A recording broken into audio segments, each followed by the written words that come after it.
Good evening friends. आज हम बात करेंगे आप लोगों से भारत में प्रचलित एक नेशनल ट्रस्ट एक्ट 99 राष्ट्रीय न्यास 1999 के बारे में, जो ख़ास तौर से cerebral palsy, autism, multiple disability and mental retardation, इसको हम आईडी इंटेलेक्चुअल डिसेबिलिटी बोलते हैं, के लिए बनाया गया।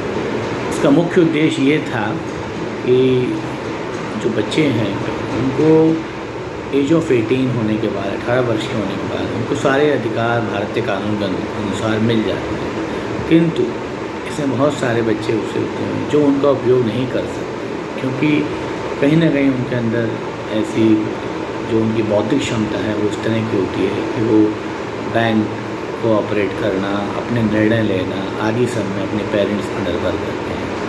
18 वर्ष के अंदर तक उनके पेरेंट्स ही उनके लीगल गार्जियन होते हैं, नेचुरल गार्जियन जो है, और नेचुरल गार्जियन वो 18 के बाद भी रहते हैं, किंतु लीगल गार्जियन 18 के बाद नहीं रह पाते।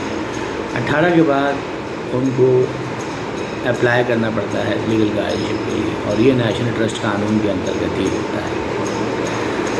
साथ ही इस गार्जियनशिप मिलने से उनके अधिकार, उनकी प्रॉपर्टी, खुद की केयर आदि के लिए उनके पेरेंट्स और पेरेंट्स व उनके भाई बहन या क्लोज रिलेटिव्स, और यदि कोई भी ना हो तो फिर कोई कलेक्टर के ऊपर रहता है, डिस्ट्रिक्ट कलेक्टर डीएम के ऊपर, कि वो किसी एनजीओ को उसकी गार्जियनशिप दे सकते हैं।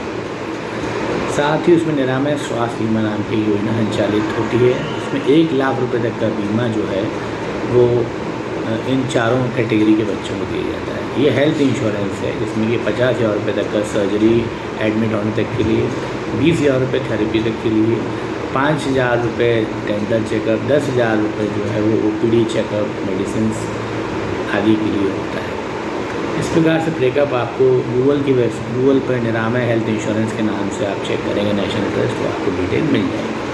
साथ ही अन्य काफ़ी योजनाएं इनकी द्वारा संचालित होती हैं। ज्ञान प्रभा पहले होती थी, इसमें कि स्कॉलरशिप दी जाती थी, आजकल वो मर्ज हो गई है स्कॉलरशिप स्कीम्स के अंतर्गत।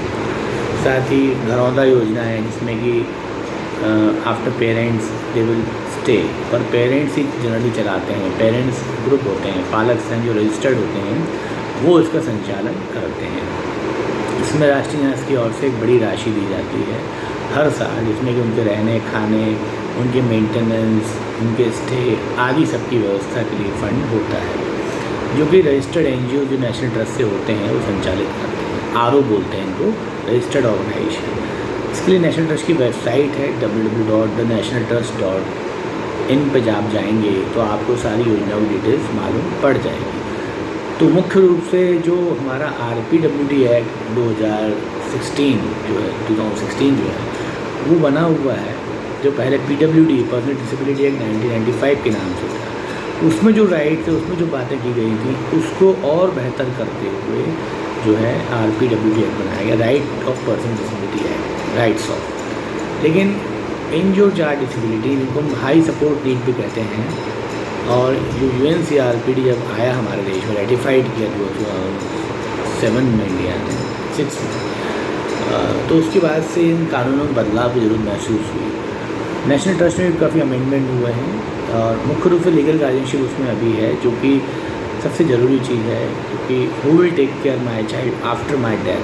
पेरेंट्स की मेन चिंता होती है कि वो थेरेपीज भी कराते हैं, काफ़ी कुछ करते हैं, मगर कुछ बच्चे फिर भी ऐसे होते हैं जो उनको सपोर्ट हमेशा लगता है। तो ऐसी स्थिति में उन बच्चों के लिए कानून बहुत मदद करता है, बहुत हेल्प करता है। हर डिस्ट्रिक्ट में लोकल लेवल कमेटी होती है, जो कि उनके अधिकारों की रक्षा करती है, सुरक्षा करती है।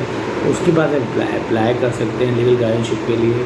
और जो स्कीम्स हैं, निरामय स्वास्थ्य बीमा हुई, या आप रजिस्टर्ड ऑर्गेनाइजेशन जो आपके डिस्ट्रिक्ट में है वहाँ पे कांटेक्ट करिए। आप वेबसाइट पे जाके देख सकते हैं कौन सा रजिस्टर्ड ऑर्गेनाइजेशन आपके डिस्ट्रिक्ट में, या आपके ज़िले में जो DM ऑफिस है, कलेक्ट्रेट ऑफिस है, वहाँ पे सोशल जस्टिस डिपार्टमेंट होता है, हर स्टेट में है, वहाँ पे जाके भी आप नेशनल ट्रस्ट की स्कीम्स के बारे में मालूम कर सकते हैं।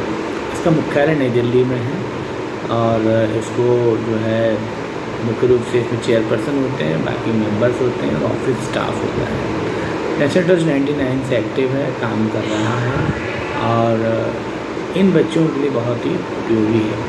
इसके बारे में यदि आपको और भी जानकारी चाहिए तो आप लिख सकते हैं खास तौर से this is information for the Indian subscriber, because और जो बाहर रहते हैं, जो इंडिया जुड़े हुए हैं, उनके लिए, क्योंकि पेरेंट्स ये कहते हैं कि बच्चा हमारा बड़ा हो गया, अब हम क्या करें, इसकी देख रेख के लिए कौन जिम्मेदार होगा।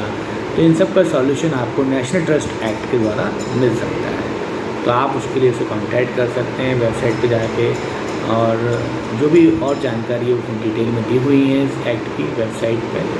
तो thank you very much for listening and watching us for this information.